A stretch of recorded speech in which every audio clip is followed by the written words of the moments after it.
respecter of persons. February 23rd. God's character and providences. Then Peter opened his mouth and said, Of a truth I perceive that God is no respecter of persons, but in every nation he that feareth him and worketh righteousness is accepted with him. Acts 10:34 and 35. God is no respecter of persons.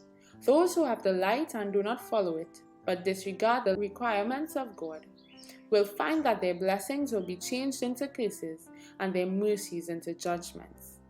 Testimonies for the Church 3:172. God does not regard all sins as of equal magnitude. There are degrees of guilt in his estimation, as well as in that of man.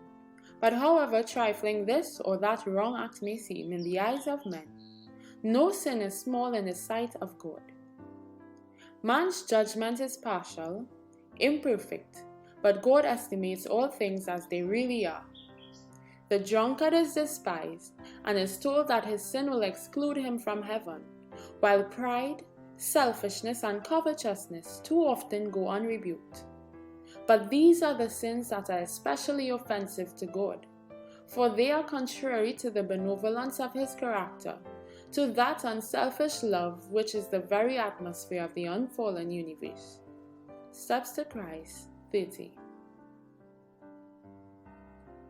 The exceeding sinfulness of sin can be estimated only in the light of the cross.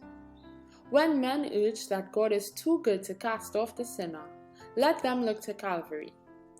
It was because there was no other way in which man could be saved, because without this sacrifice, it was impossible for the human race to escape from the defiling power of sin and be restored to communion with holy beings, impossible for them again to become partakers of spiritual life. It was because of this that Christ took upon himself the guilt of the disobedient and suffered in the sinner's stead.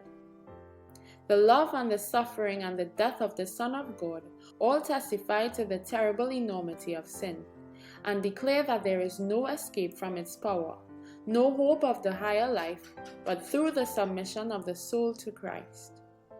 Steps to Christ 31 and 32.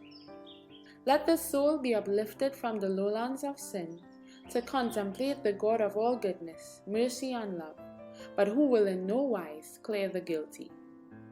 The Review and Herald, March 19, 1889.